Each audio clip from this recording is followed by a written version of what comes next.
ମାନଙ୍କୁ ମୋର ହାର୍ଦ୍ଦିକ ଅଭିନନ୍ଦନ ଓ ସ୍ନେହଭରା ଶୁଭେଚ୍ଛା। ଆଜି ଆମେ ଆରମ୍ଭ କରିବାକୁ ଯାଉଛେ ଶ୍ରୀମଦ୍ ଭାଗବତ ଗୀତା ମହାପୁରାଣର ପ୍ରଥମ ଅଧ୍ୟାୟ।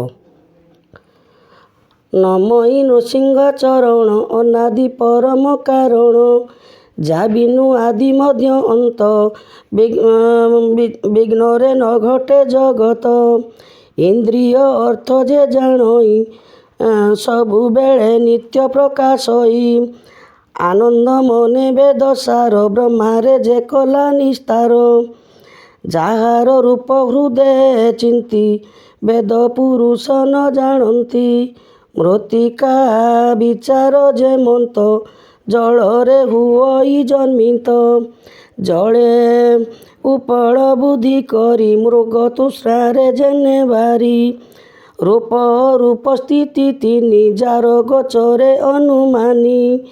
ସ୍ୱଭାବେ ନେହେ ଯେତେ ମନ୍ତ, ଏ ସାଂଖ୍ୟ ଯୋଗୀଙ୍କର ମତ। ଆତ୍ମ ପ୍ରକାଶେ ସଦା ଥାଇ, ନିରସ୍ତ କବଲାଇ। ସତ୍ୟ ପରମାନନ୍ଦ ହରି, ଯା ଭବେ ଭବଂ ସତ୍ୟ କରି। ଏମନ୍ତ ସତ୍ୟ ରୂପ ଯାର, ତା ପାଦେ ମୋର ନମସ୍କାର। ତାର ଚରଣେ ନିତ୍ୟ ଧ୍ୟାନ, କରି ତରନ୍ତି ସାଧୁଜନ। ସେ କୃଷ୍ଣ ପାଦ ହୃଦେ ଧରି, ପ୍ରବନ୍ଧେ ଗୀତ ନାଦ କରି। ଅଶେଷ ଜନଙ୍କର ହିତେ, କହଇ ଦାସ ଜଗନ୍ନାଥେ। ନିର୍ମଳ ମୁନିଙ୍କର ମତେ, ହରିଚରିତ ଭାଗବତେ। କହିବି ଅଛି ଯେତେ ଗୁଣ, ସୁଜନେ ସାବଧାନେ ଶୁଣ। କପଟ ଧର୍ମ ଯହି ନାହିଁ, ପରମ ଶାସ୍ତ୍ର ଏ ବୋଲାଇ।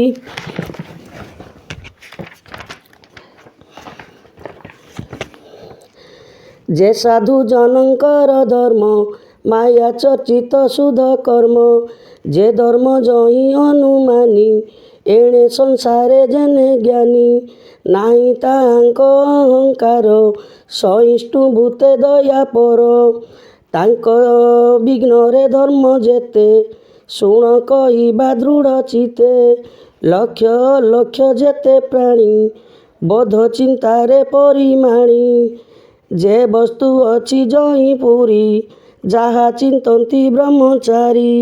ଶ୍ରବଣ ମାତ୍ରେ ମୋକ୍ଷ ପାଇ, ତାପତ୍ରୟଂ କ୍ଷୟ ଯାଇ। ହୃଦୟେ ବସଇ ତତ୍କ୍ଷଣ, ଅନାଦି ପ୍ରଭୁ ନାରାୟଣ। ଏଣୁ ଅଧିକ ଅନ୍ୟ ଗ୍ରନ୍ଥେ, କି ପ୍ରୟୋଜନ ଏ ଜଗତେ। ଏଣୁ ଏ ଭାଗବତ ଯେହି, ଶ୍ରବଣ ମାତ୍ରେ ଭକ୍ତି ହୋଇ। ଏ ଭାଗବତର ମହିମା, କେ ଚିନ୍ତି ପାରେ ଗୁଣ ସୀମା।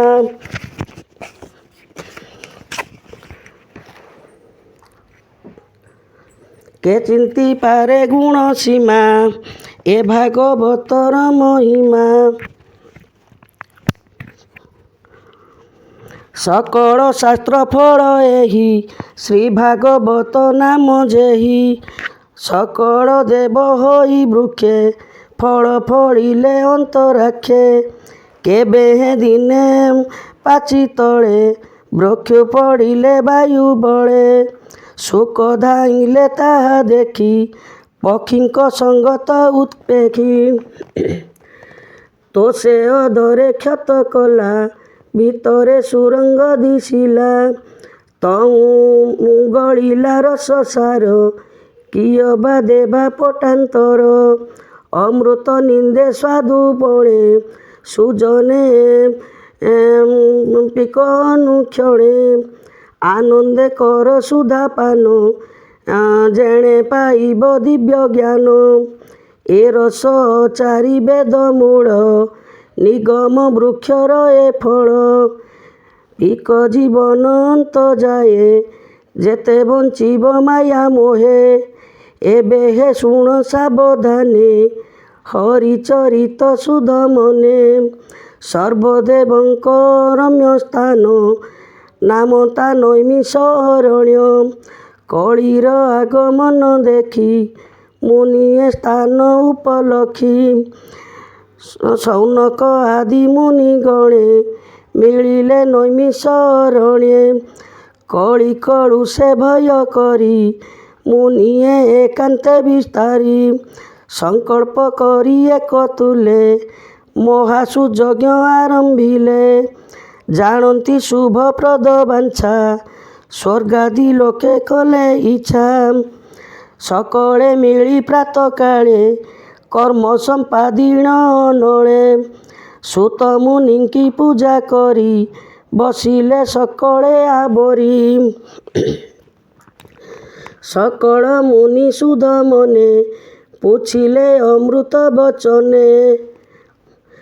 ହେ ସୁତ ଶୁଣ ସାବଧାନେ ତୁମ୍ଭ ମହିମା ଅନୁମାନେ।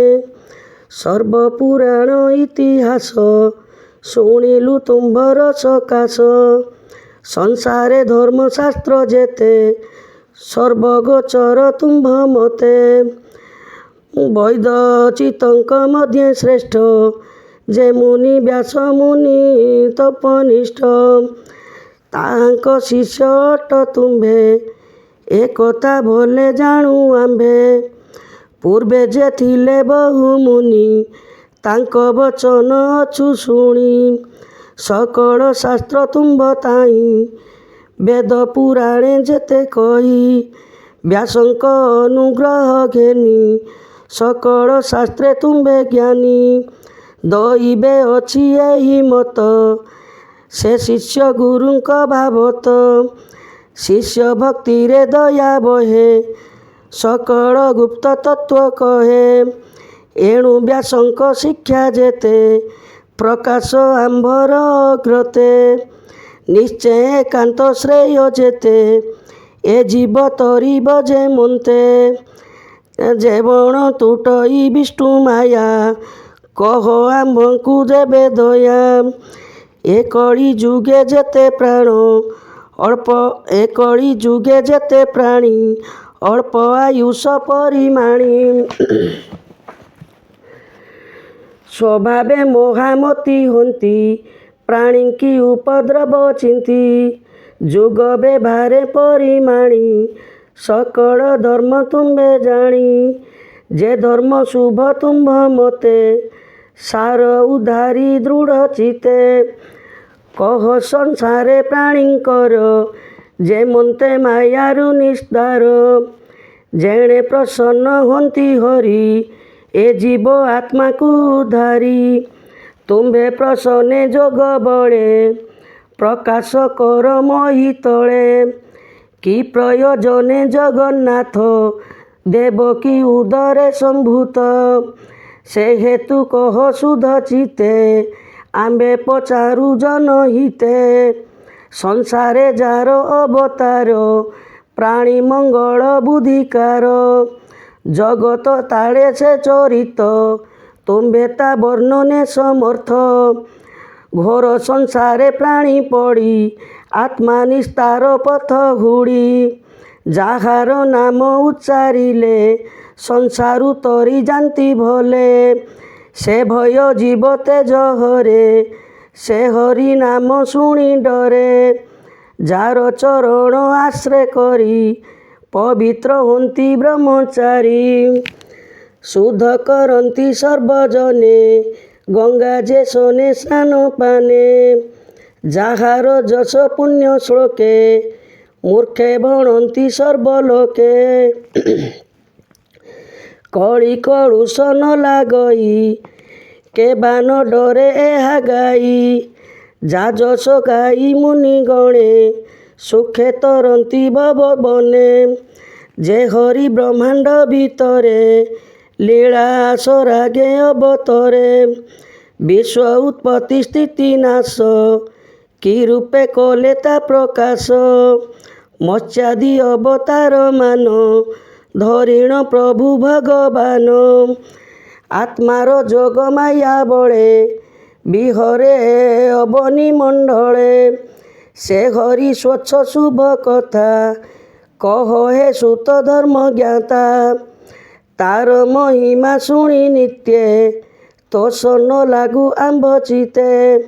ଜିହ୍ୱା ଯେ ସନେ ସୁଧା ରସ পিকন্তে নুহই সন্তোষ অনন্ত সঙ্গে থাই হরি জগতে জেনে কর্ম করি কপটে নর রূপ ধরি অতি মানুষ কর্ম করি কଳିଆ ରାମ ଆମ୍ଭେ ଦେଖି କଳିଆ ଗମ ଆମ୍ଭେ ଦେଖି ସକଳ ସମ୍ପଦ ଉପେକ୍ଷି ଏ ପୁଣ୍ୟ କ୍ଷେତ୍ରେ ଶୁଭ କର୍ମେ କୃଷ୍ଣର କଥା ଅନୁକ୍ଷଣେ କରି ତରିବୁ ବିଷ୍ଣୁ ମାୟା ଭମୁନି ତୁମ୍ଭେ କର ଦୟା ଆମ୍ଭର ପୂର୍ବ ପୁଣ୍ୟ ଫଳେ ସଙ୍ଗ ହୋଇଲା ତୁମ୍ଭ ମେଳେ ଏ ଭୟଙ୍କର କଳି କାଳେ ଆମ୍ଭେ ଯେ ଅଛୁ ଭବ ଜଳେ ଏ ଜନ୍ମ ତୁମ୍ଭେ କର ପାର ବଇତେ ଜେନେ କର୍ଣ୍ଣଧାର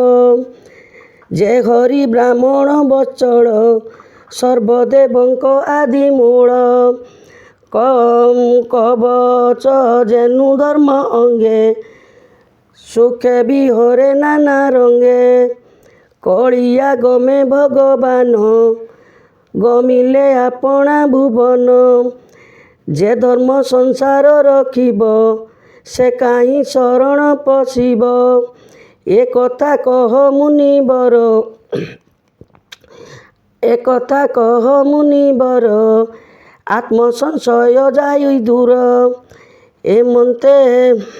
ଏମନ୍ତେ ନରାମିଷ ତୀର୍ଥେ ସୁତ ମୁନିଙ୍କର ଅଗ୍ରତେ ସୌନକ ଆଦି ମୁନି ଗଣେ ଯେ ପ୍ରଶ୍ନ କଲେ ଜଣେ ଜଣେ ନିର୍ମଳ ନିଷ୍ଠୁର ଚରିତ କୃଷ୍ଣ ବିଷୟ ଭାଗବତ ସୁଜନ ଜନଙ୍କର ହିତ କହଇ ଦାସ ଜଗନ୍ନାଥ ଇତି ଶ୍ରୀ ମହାଭାଗବତେ ମହାପୁରାଣେ ପରମହଂସ୍ୟାଂ ସଂହିତାୟାଂ ପ୍ରଥମ ସ୍କନ୍ଧେ ନୈମିଷାୟୋପାଖ୍ୟାନେ ସୌନକାଦି ମୁନି ଶ୍ରେଷ୍ଠେ ନାମ ପ୍ରଥମୋଧ୍ୟାୟ।